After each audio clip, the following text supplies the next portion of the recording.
Mianatra eo a-tongotry Jesosy isan'andro.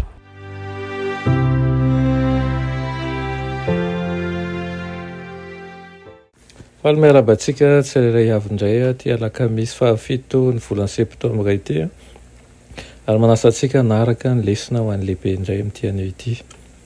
Alohan'ny dirantsika ny amin'ny lesona ho an'ny lehibe dia hivavaka isika. Raha ny masina tsara ny danitro ny dera ny laza ny atsa sy ny voninahitra natolotra ianao.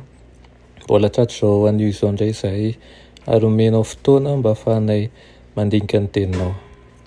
Tompo malala ho meteza ianao hiasa ao anatinay tsirairay avy ary koa hiteny manoloana anay. Nanatra anay, ampahery anay ary koa hanambara manjakariva ny fahamarinanao ao aminay. Tonoana sy angatanay minaran'i Jesosy. Amen. Lohatenin'ny lesona antsika androany dia manao ireo tompo izay andevo. Ray tompo izay andevo. Ao amin'ilay teny farany nataon'i Paoly ho an'ny andevo dia misy hoe na andevo izy na tsy andevo. Ny teny hoe tsy andevo dia midika hoe free zany amin'ny dika teny anglisy izay nandraon'i Paoly an'ireo tompo, midika hoe afaka. Ny teny hoe free. Andevo afaka izany no ilazan'i Paoly azy ireo ka ananarany azy sady ametrahany azy ireo eo amin'ny larana mitovy eo amin'ny atrehan'i Kristy amin'ny fitsarana. Andeha atao hoe kristianina manana andevo mpanompo anao ianao ary manjeny famakian'i Paoly ny famakian'ny epistily ho an'ny Efesiana izay nosoratan'i Paoly eo amin'ny fiangonana misy anao. Dia ny fantena mipetraka dia ahoana no mety ho fihetsika manoloana an'ilay torohevitra ireo izay ambara hoe tsy mba hoe miafinafina fa tena eo mason'ireo mpanomponao. Dia miresaka amin'ireo tompo izay manana andevo eto Paoly ary manindrona ny fiteniny izay mifanipaka an'ireo tompo manana fahazarana mandrahona ny andevony sy ilay tompo dia Kristy izay tsy misy fizatavan'olona aminy. Hoy Paoly manao hoe manaova toy izany amin'ireo andevo kosa io. Nanafitoina tokoa izany fitenenana izany ho an'ireo tompon'andevo tamin'ny taonjato voalohany. Fihetsika feno ahatsara-panahy vokatry ny fileferana amin'ny Kristy no tokony asehoan'ny tompo amin'ny andevony izay mifanaraka tsara amin'izay vao avy nangatan'i Paoly tamin'ireo andevo koa. Atsaharo izy ny fandrahonana izay nolazain'i Paoly amin'ireo tompo.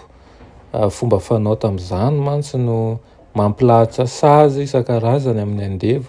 Anisan'izany ny fikapohana azy ireny, ny herisetra ara-pananahana, ny fivarotana azy ireo, ny asa an-terivozina, ny tsy fanomezana hanina mihitsy, ny famatorana, ny fandorana amin'ny vy mamay, eny hatramin'ny fahafatesana azy.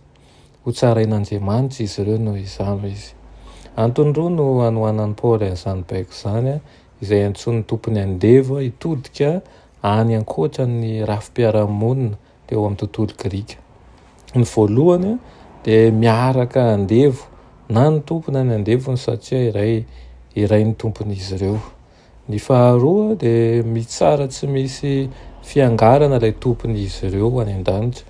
Fa raha ny tompony aza tsy manavaka an'ireo heverina ho andevo fa ataony mitovy larana amin'olona hafa rehetra ihany izy dia mba tokony hanao toy izany koa izany ny tompo. Inona fa nampahery manokana an'ireo andevo kristianina kosa nefa ny ampahany lehibe tamin'izay nolazain'i Paoly.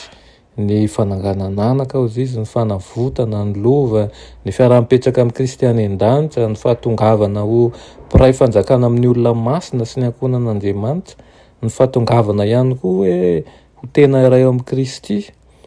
Izany rehetra izany dia nampahavelim-panantenana ho azy ireo.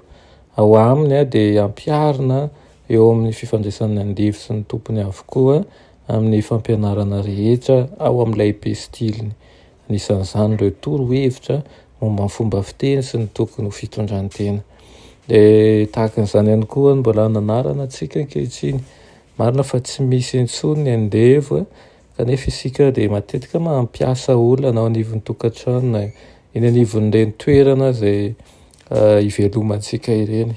Aoka dia haka anatra amin'izany isika ka handray azy tokoa tahaka ny ray eo amin'ny Kristy isika satria tsy misy mahasamihafa atsika atsika sy izy io fa de ray avokoa ny fampanantenana nomeny Kristy azy ireo de nomeny atsika ihany koa ary olomonjena isika tsirairay avy. Efa afaka isika saotra anao zay ray ony amin'izany lesona nomenao anay izany ary mampiseho manjakariva ihany koa ny fahamarinanao sy ny fitiavanao amin'ny olombelona rehetra. Mangataka aminao zay raha mbola misy aminay ao anatin'izany de mba hitondra an'ireo zay napetraka eo aminay ao amin'ny fahamarinana sy ampitiavana mba ho hitantaratra fa olona tokoa zay. Tonoina sy angatana amin'ny anaran'i Jesosy. Amen.